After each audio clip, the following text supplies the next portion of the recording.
नमस्कार,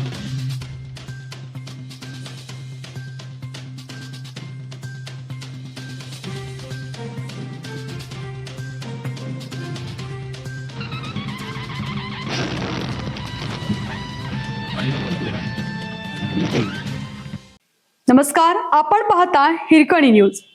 हिरकणी न्यूज प्रत्येक क्षण ताज्या घडामोडी आणि महत्त्वाच्या प्रत्येक बातमीसाठी नेहमी तत्पर.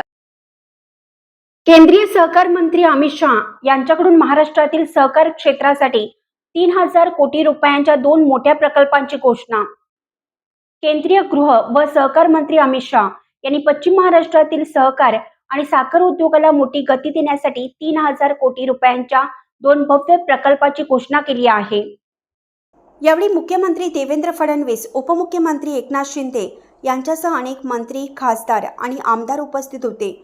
या गुंतवणुकीअंतर्गत कोल्हापूर जिल्ह्यात सुमारे 1500 कोटी रुपयांचा सहकारी प्रक्रिया सामूहिक प्रकल्प उभारला जाईल. तर पुण्यातील बंद पडलेले नॅशनल हायवे इंजिनिअरिंग कोऑपरेटिव्ह पुन्हा सुरू करण्यासाठी आणखी 1500 कोटी रुपये खर्च केले जातील. सहकार मंत्रालयाच्या स्थापनेनंतर केंद्र सरकारने साखर उद्योगाला बळ देण्यासाठी अनेक ऐतिहासिक पावले उचलली आहेत. साखर कारखान्याचा 46,000 कोटी रुपयांचा प्राप्तिकरण माफ करण्यात आला असून NCDC मार्फत 10,000 कोटी जास्त कर्ज उपलब्ध करून दिले आहे. तसेच इथेनॉलवरील GST 28% 5% आणल्याने आणि इथेनॉल मिश्रणाला प्रोत्साहन दिल्यामुळे कारखानदारीला नवसंजीवनी मिळाली आहे.